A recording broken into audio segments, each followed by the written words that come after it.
오늘 주실 말씀은 요한복음 20장 19절로 23절입니다. 한 절씩 교독하시고 마지막 절은 합독하시겠습니다. 이날 곧 안식 후 첫날 저녁 때 제자들이 유대인을 두려워하여 모인 곳에 문들을 닫았더니 예수께서 오사 가운데 서서 이르시되 너희에게 평강이 있을지어다.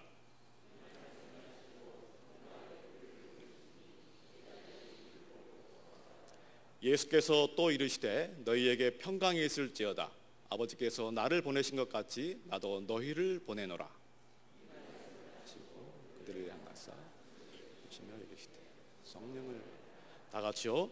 너희가 누구의 죄든지 사하면 사하여질 것이요 누구의 죄든지 그대로 두면 그대로 있으리라 하시니라. 너희를 보내노라 라는 제목으로 동네 작은 교회 김종일 목사님께서 말씀 전해주시겠습니다. 할렐루야. 이른 아침에 여러분들 이렇게 뵙게 돼서 참 기쁘고 감사합니다. 오늘 본문의 말씀, 예수님께서 부활하시고 두려워하는 제자들에게 다가오셔서 나누시는 말씀의 내용입니다. 부활의 소식이 우리에게 기쁨이고 영광이고 소망이 되는 것은 우리에게 승리의 확신을 그리고 승리의 확증을 보여주신 사건이기 때문입니다. 우리가 그리스도인으로 살아간다는 것이 무엇이겠습니까? 우리는 주님께서 이루어 놓으신 그 승리의 소식을 전하는 자들로 부름받은 자들인 줄로 믿습니다. 우리가 이 새벽에 함께 나와서 예배하면서 우리 안에 승리하신 그 주님의 기쁨과 감격이 넘치시는 이 시간 되시기를 주님의 이름으로 축복을 드립니다. 오늘 본문의 말씀을 보면 예수님께서 부활하시고 나셔서 제자들이 모여 있는 곳을 찾아오십니다. 근데 그때에 이 오늘 본문 19절에 보니까 제자들이 어떠한 상황에 있었다라는 것을 성경이 보여주고 있습니다. 이날 안식 후 첫날 저녁 때 제자들이 유대인들을 두려워하여 모인 곳의 문들을 닫았더니 이렇게 말씀하고 있습니다. 부활의 주님을 만나기 전에 제자들의 모습이 어떠냐? 두려움에 사로잡혀 있었다라는 것입니다. 그리고 그 두려움으로 인하여 그들이 취하는 행동은 뭐냐면 문을 닫고 모여 있었다라는 사실입니다.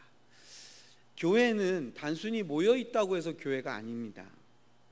하나님의 교회가 가져야 될 교회로서 모여있는 우리들의 모습 속에는 때로는 아직 부활하신 예수님을 만나지 못한 이 제자들의 연약함이 우리 안에 있습니다. 분명히 모여있고 분명히 함께 있고 분명히 같이 모여있지만 그 마음속에 두려움이라는 것이 여전히 있다는 사실이죠. 그 두려움을 표현하는 방식이 무엇이냐면 문을 닫고 모여있다라는 사실입니다. 하나님의 교회는 문을 닫고 모여있는 두려움의 사람들이 모인 공동체가 아닙니다. 하나님의 교회는 어떤 곳이냐? 문을 여는 곳입니다. 닫혀있는 문을 오히려 열고 이 세상을 향해서 나아갈 수 있는 공동체들이 누구냐? 바로 부활의 주님을 만난 제자들의 모습이라는 사실입니다. 왜 사람들이 두려워하고 왜 사람들이 불안해하고 무서워합니까? 사람들을 두려워하기 때문입니다. 오늘 제자들의 모습도 보면 그들이 두려워하는 것은 귀신도 아니고 그들이 두려워하는 것은 어떤 영적인 세력이 아닙니다. 제자들이 두려워하는 것은 유대인들입니다. 때로는 우리가 두려움의 상대가 누구일까 잘 생각해 보면 사실 우리는 사람을 굉장히 무서워합니다. 사람 때문에 상처받고 사람 때문에 두려워하고 또 나와 생각이 다르거나 나와 같은 편이 아니라고 생각되는 그 사람들이 힘을 가지면 우리는 두려워하고 숨고 문을 닫고 그 속에 웅크리고 있습니다. 그런데 오늘 이 말씀에서 우리에게 은혜가 되는 것은 무엇입니까? 이 두려워하는 자들, 사람 때문에 문을 열지 못하는 이 제자들에게 주님이 찾아오신다는 사실입니다. 주님이 오셔서 이 두려워하는 제자들에게 주시는 메시지가 무엇입니까? 평강을 너희에게 평강이 있을지어다. 평화의 메시지를 예수님께서 제자들에게 주십니다. 부활의 주님을 만난 제자들이 갖는 그 내면의 상태는 무엇이냐? 하나님이 주시는 평안이라는 사실입니다. 여러분, 우리가 두려워하고 문을 닫고 웅크리고 있던 저희들에게 부활의 주님이 오시니까 우리 마음에 무엇이 생깁니까? 평안함이 생긴다는 사실입니다. 그 평강이 우리 안에 충만하다는 사실입니다. 그리고 오늘 20절을 보니까 그 평강의 메시지를 전하는 예수님을 보고 손과 옆구리를 보고 나니까 20절 제자들이 주를 보고 기뻐하더라 그랬습니다. 불과 조금 전까지 두려움과 그리고 무서움과 유대인들 때문에 문을 열지 못하고 문을 잠고 있던 그들이 예수님을 만나고 나니까 그 내면에 평강이 넘치고 그리고 기쁨이 드디어 충만케 됐다는 사실입니다. 사랑하는 성도 여러분, 우리가 주님의 제자가 된다는 것이 무엇입니까? 부활의 주님을 만나고 나면 웅크려 있던 우리들이 어깨를 펴는 것이죠. 불안과 두려워하고 사람 때문에 우리가 주눅들었던 저희들이 이제 주님을 만나고 나니까 우리의 내면에 주님이 주시는 평강이 넘친다는 사실입니다. 그 평안함과 정서적인 안정감이 우리에게 무엇을 가져다 주느냐? 우리의 바깥으로 기쁨이 뿜어져 나오는 사람으로 만드신다는 것입니다. 평강이 내면의 공감이라면 기쁨은 우리의 외면으로 표출되는 공감일 것입니다. 우리의 찬양 중에도 우리의 영혼이 평안하다. 오늘 우리가 아까 예배하며 불렀던 찬양 중에도 평안을 너희에게 주노라 그랬습니다. 사랑하는 성도 여러분, 여러분이 이 공간에서 예배하면서 우리가 그리스도의 공동체로 모여 있으면서 주님이 주시는 평강으로 충만하시기를 축복드립니다. 그리고 여러분 기쁨을 회복하시기를 바랍니다. 여러분 너무나 힘들고 어려운 이 상황들을 보내고 있지만 하나님이 우리 편이시고 예수님이 부활하신 모습으로 우리에게 오셨기 때문에 우리가 이제는 기뻐할 수 있다는 것입니다. 평강과 기쁨이 회복된 제자들에게 예수님이 이렇게 말씀을 하십니다. 22절 이 말씀을 하시고 그들을 향하여 숨을 내쉬며 이르시되 성령을 받으라. 성령을 받으라. 우리의 내면이 회복이 되고 나면 주님께서 우리에게 성령을 주시겠다고 약속하십니다. 우리가 성령을 받아야 될 이유가 무엇이냐면 그 앞에 있는 말씀입니다. 평강을 회복하고 기쁨이 넘치는 제자들은 아버지께서 나를 보내신 것 같이 나도 너희를 보내노라. 우리는 보냄받은 그리스도인의 공동체로 이 자리에 모여 있습니다. 우리는 목표와 방향과 그리고 우리가 나아가야 될 목적지가 있는 공동체입니다. 하나님께서 이 땅에 하나님의 백성들을 세우시는 방법이 무엇이냐? 하나님은 선교하시는 하나님이십니다. 하나님께서 아들을 세상에 보내심으로 하나님의 나라가 시작됐습니다. 그리고 그 하나님의 아들이 예수 그리스도께서 제자들에게 세상을 향해서 보냄받은 자들로 살라고 말씀하십니다. 결국 하나님의 교회의 특징은 뭐냐면 웅크리고 문을 닫고 두려워하는 존재들이 아니라 그 마음의 평강과 기쁨으로 충만하여서 세상을 향해 문을 열고 나가는 자들이라는 것입니다. 하나님 아버지가 선교의 하나님이시고 예수 그리스도가 선교의 아들이시고 성령은 선교의 영이십니다. 여기 말하는 이 선교는 하나님의 선교는 바로 저와 여러분이 웅크려 있고 두려워하고 문을 닫고 있는 존재에서부터 일어나서 문을 열고 세상을 향해 나가는 저와 여러분을 하나님께서 선교사로 부르셨다라는 사실입니다. 우리가 전하는 메시지는 그러면 무엇입니까? 바로 예수가 부활하셨다라는 사실이죠. 예수가 부활하셨다라는 이 사실이 왜 복음이 됩니까? 하나님이 약속하신 하나님의 나라가 진짜로 시작되었다라는 것입니다. 주님의 부활을 본 자들은 어떻게 됩니까? 좋은 소식을 전하고 이제 전쟁이 그치고 다툼이 마무리되고 불안과 두려움과 짜증의 감정이 전부 해소되고 주님의 평강으로 충만하게 됩니다.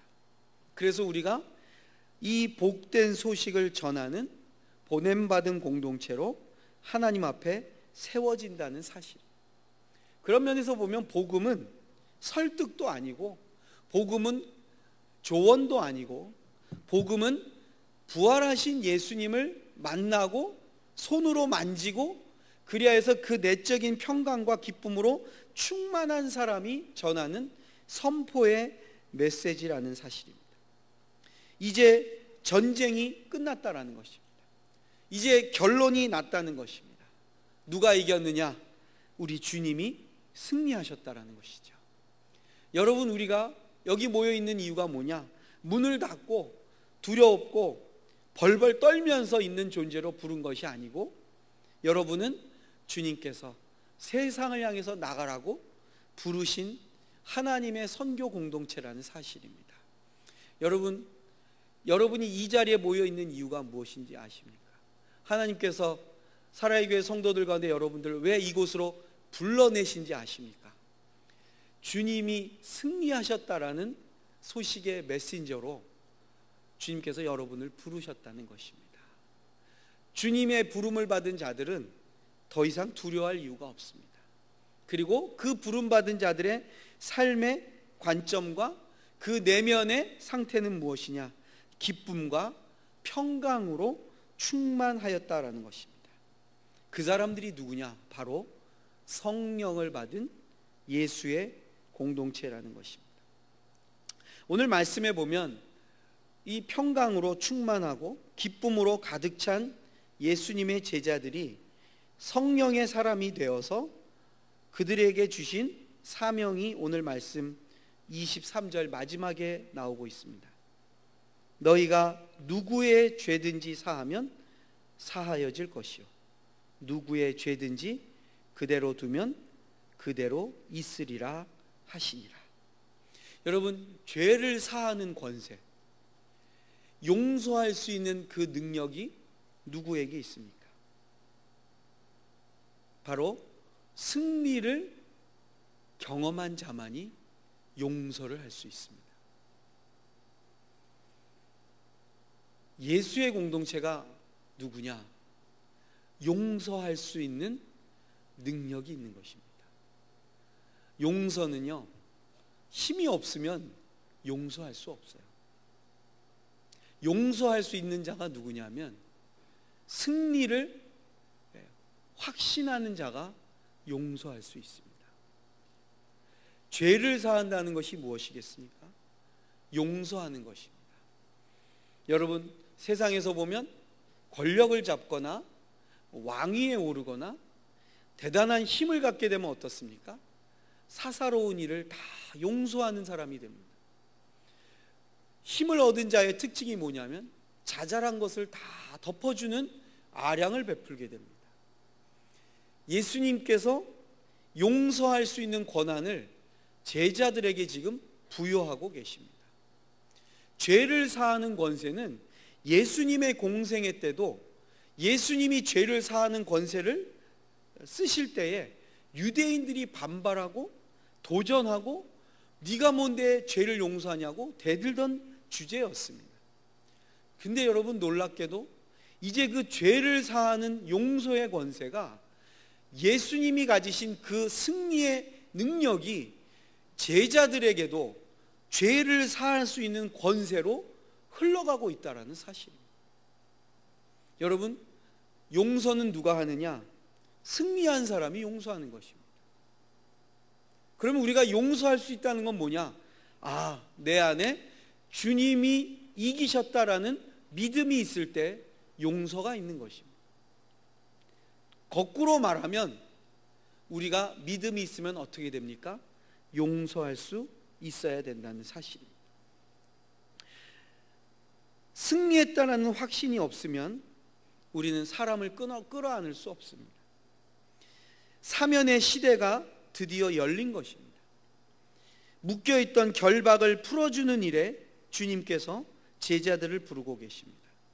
성령의 시대에 우리가 할 일은 두려움이나 절망이나 낙심이나 포기가 아니라 성령으로 충만하여서 죄에 대해 자유를 선포하는 자로 세워지는 것이 성령의 시대입니다. 여러분, 누가 용서할 수 있느냐? 주님으로부터 용서받은 자가 용서할 수 있습니다.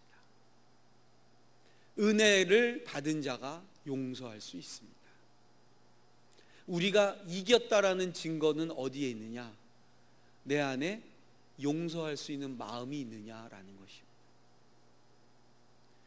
우리는 이기는 것은 좋아하고 승리는 바라지만 용서하는 것에 대해서는 좀 야박한 것 같아요.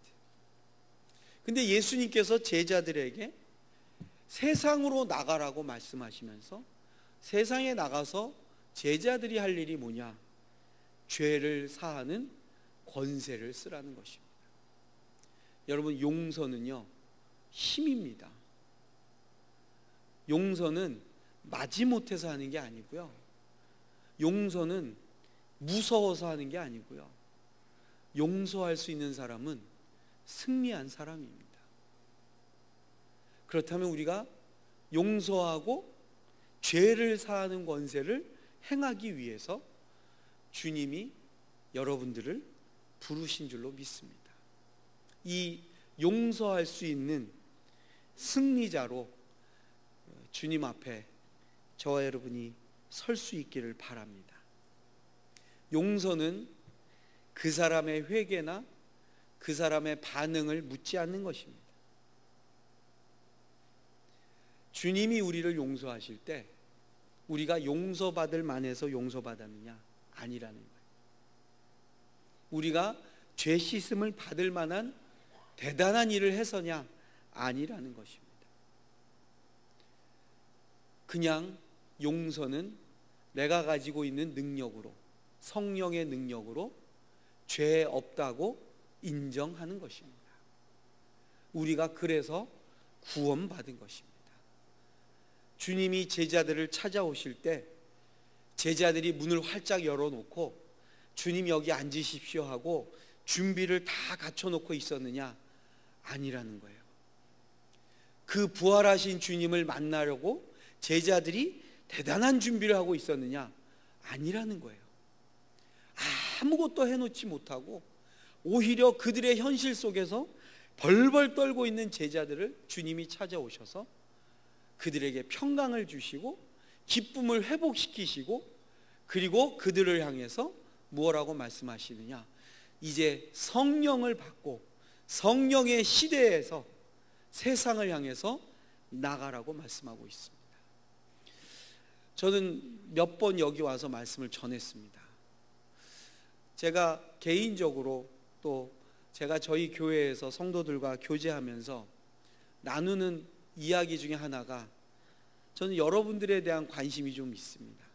그 관심은 뭐냐 하면, 하나님은 저분들을 어떻게 보내시려고 하시는가? 저분들을 왜 끄집어내셨는가? 하는 겁니다. 여러분 한 분 한 분은 이러저러한 이유로 아마 오늘 이 자리에 나와 계실 겁니다.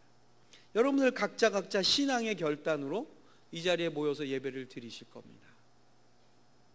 여러분 왜 보냄을 받으셨습니까? 여러분이 왜 불편한 이 자리로 나오셨습니까?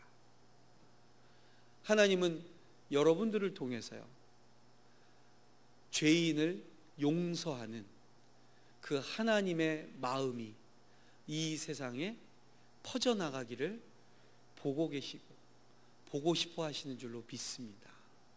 여러분, 용서는 쉽게 되지 않습니다. 용서는 그렇게 내가 마음 먹었다고 되는 게 아닙니다. 죄를 사하는 권세는 성령을 받아야 되는 겁니다. 그리고 성령을 받으면 대단한 능력이 나타나고 어떤 초능력이 나타나고 신비한 현상이 나타날 수도 있지만, 정말 성령의 사람이 할 수 있는 것은 무엇이냐? 용서할 수 있는 능력입니다. 여러분이 용서할 사람이 누가 있습니까? 여러분 가정에 여러분이 용서해야 될 사람이 있습니까? 여러분 사업 관계 속에서 여러분이 죄 없다고 면제해 줘야 될 사람이 있습니까? 여러분이 다시 한번 기회를 더 줘야 되겠다 하고 생각하는 분이 있습니까? 여러분은 승리자입니다. 왜냐하면 부활하신 주님을 만났기 때문입니다. 승리하신 주님을 모시고 사는 제자들은 세상을 향해서 죄가 더 이상 왕노릇하지 않는다는 것을 증명하는 자들입니다. 죄가 왕노릇하지 않는다는 것은 어떻게 그것을 증명할 수 있습니까? 용서하는 은혜를 베풀 때 하나님의 나라가 시작된다는 것입니다. 예수의 공동체는, 예수가 시작한 하나님의 나라는 보복하고 되갚고 하는 것이 아닙니다. 하나님의 나라는 죄를 사해 주는 데 있습니다. 우리가 주님이 가르쳐 주신 기도를 할 때마다 용서함을 받는 은혜를 구하고 용서하는 자가 되게 해달라고 기도하고 있습니다. 여러분을 볼 때마다 주눅 들고 도망 다니고 숨어 있는 자들이 있습니다. 이러저러한 이유 때문에 우리가 다가가면 도망가려고 하고 문을 닫는 자들이 있습니다. 우리가 할 일은 그들에게 용서하는 것입니다. 그들을 안아주는 것입니다. 이 일이 우리 힘으로 어찌 되겠습니까? 그래서 주님이 그 제자들에게 성령을 받으라고 말씀합니다.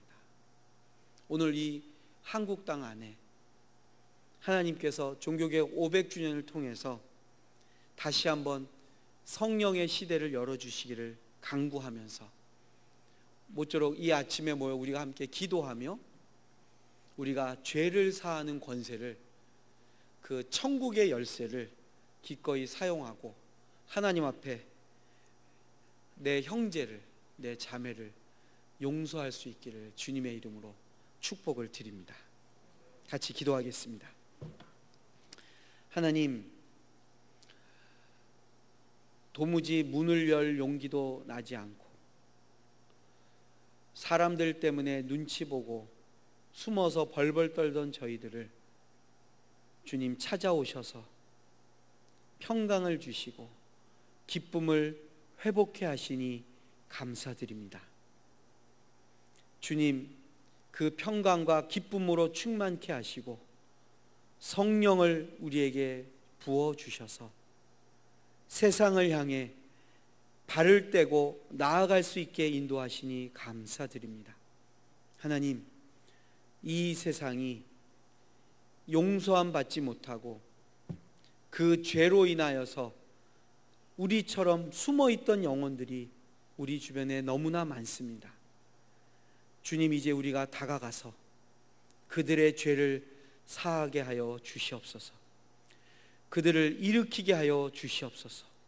그들의 손을 잡아주게 하여 주시옵소서.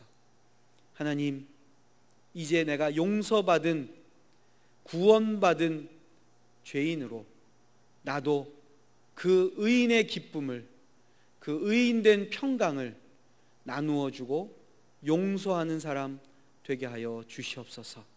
하나님, 이 귀한 주의 백성들을 기억하셔서 오늘 이 새벽에 하나님 앞에 기도할 때에 오랫동안 용서하지 못했던 자들, 아직도 내 마음에 그 원통함과 분함이 해결되지 못하고 있는 그 관계들이 풀어지는 이 시간 되게 하여 주옵소서. 그 주의 은혜가 이 공동체 위에 넘칠게 하여 주옵소서. 예수님의 이름으로 기도합니다. 아멘.